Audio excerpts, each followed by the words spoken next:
رحلة الحفاظ عن اللقب الاهلي بيدغدغ مديامة. حذرنا الشوط الاول، طب الاهلي هيصبر؟ لا مش هيصبر، بيكشر عن انيابه. فريق زي ده الاهلي اتدلع معاه الشوط الاولاني 13 تسديدة على المرمى ينقص الاهلي هدف. في رحلة الحفاظ عن اللقب الاهلي دائما في الميعاد، كلامي ما يزعلش. فرقه زي مديامه اول ما بتنزل لازم تطصها جون او التاني، ولا تعرف فيهم لعيبه، ولا تعرف مين بيجري يمين ولا مين بيجري شمال، ولا تعرف لهم تشكيل. ان فريق مديامه ظهر الشوط الاولاني فرقه بتعرف تلعب كوره ينقصها التمركز. فرقه زي الاهلي متكلفه مليارات المليارات ينقصها مهاجم. فريق زي مديامه ده عنده لاعب ومهاجم اسمه جوناثان سوا، قاتله بشريه، بيقف على الكوره بيرقص. الاهلي بيروح يشتري مهاجمين بمليارات، والزمالك عمال يفرق في فلوس عشان يجيب لعيبه. ادي يا جماعه مهاجم بيلعب في منتخب غانا الاول، لعب اخر مباراه قدام جزر القمر مهاجم. ده لو رحتوا تفاوضوه ولا رحتوا تشتروه هتجيبوه بقرصتين ساده. بس ازاي؟ لازم يتعمل سمسره، ولازم يتعمل حواديت، ولازم يتعمل. ادي لاعب قدامك مهاجم زي ما الكتاب بيقول، اقسم بالله فروت زي ما الكتاب بيقول. جوناثان سوا لاعب مديامه، ده اللاعب اللي هيبقى الوحيد السنه دي في افريقيا مش هيكملوا في البطوله، ده اللي هيبان وبدا يبان. لما بتلاعب الاهلي وتبان في وسط لعيبه زي الاهلي دي، او انت بتلاعبهم تعرف ان اللاعب ده مميزات. تقول لي طب ما احنا هنروح نجيبه، طب ما الزمالك هيجيبه. ما هو ما ينفعش، ما هو انت اصلا بتجيب لعيبه ما تنفعش. يعني ايه موديست اهو بعد ما خس 4 كيلو اللي حصل؟ بقول لك اتصاب، جاله نزله برد، ده هيجي له برد وهيجي له الكبد مش قادر يمشي. تيجي تبص على الزمالك تلاقيهم جايبين سامسون مثلا بقاله سنه ولا سنتين جايب جونين. يا جماعه الخير ما لعيبه قدامكم ببلاش، لازم تحصل السمسره. خلينا نتكلم في مجريات مباراه. كولر لما بيبقى مزاجه رايق وعايز يدي الاهلي هيعرف يدي الاهلي. كولر طلع كريم فؤاد وهو افوق لاعب في المباراه، وسبحان الله اللي عمل كريم فؤاد وينج هو ذات نفسه كولر. الاهلي بدا يتحول من حاله الدلع لحاله الهجوم الشرس بعد نزول قفشه. الناس بتقول لي يا جماعه اصل قفشه بيباصي غلط، قفشه مش مفيد. قفشه احسن لعيب في مكانه في مصر. خلينا نتكلم، بص هتقنعني يمين قفشه تعبان، لا قفشه مش تعبان. اللي بيتعب اللعيبه الكلام الكتير، اللي بيوقع اللعيب الكلام الكتير. ما قفشه ده يعتبر هو اللي جاب للاهلي بطوله افريقيا، كان عامل بطوله عالميه. شاء من شاء كده لوحده ما بقاش بيعرف يلعب. طب ما انت شاري الراجل ده كان في انبي مدغدغ الدنيا، وكان في بيراميدز مدغدغ الدنيا.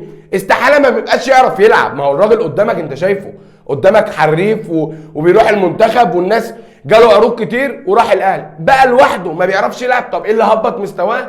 هو الكلام الكتير، تلاحم الماتشات، ملوش بديل. بدا اما يبقى له بديل بدا اللاعب يبقى متوتر.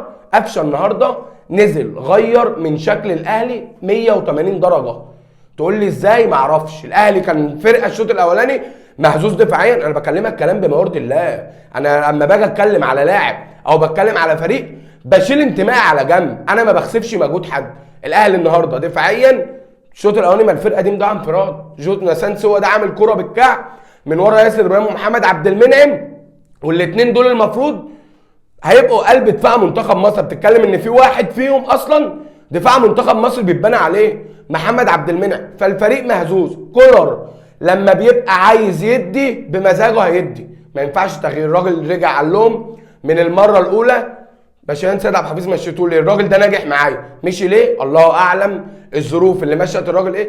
فالراجل ما بقاش في دماغه. بدايه الموسم الراجل طلب مهاجمين كتير عشان الناس بتقول لك كولر اللي جاب موديست. كولر ما جابش موديست يا حبيبي، كولر ريدي بموديست عشان ما فيش. الراجل طلب التعاقد مع 5 مهاجمين ولا واحد جه. سوزا، الراجل موليكا، مش عارفه طلب مين، ولا واحد جه. فما بقاش قدامه الا ده. قال لك خلاص هخش الموسم من غير مهاجم.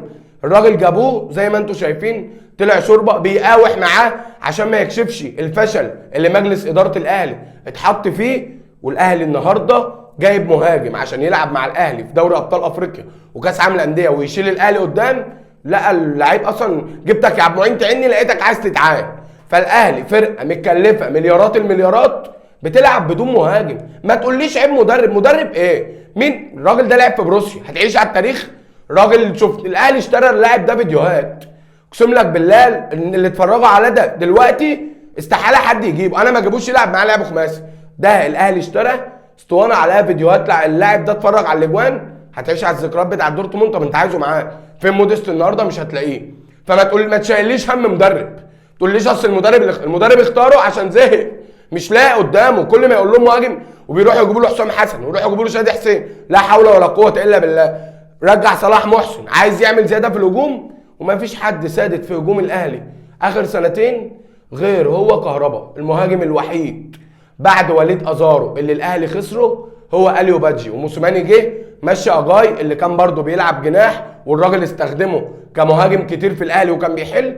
فانت لا حول ولا قوه الا بالله مش لاقي اصلا مهاجم، مش عارف توفر مهاجم، فبتخش في توهات ومشاكل ان انت بتتاخر. خلينا النهارده نتكلم الاهلي ومعاه مهاجم من اول مباراه كان سجل، انما ما فيش مهاجم.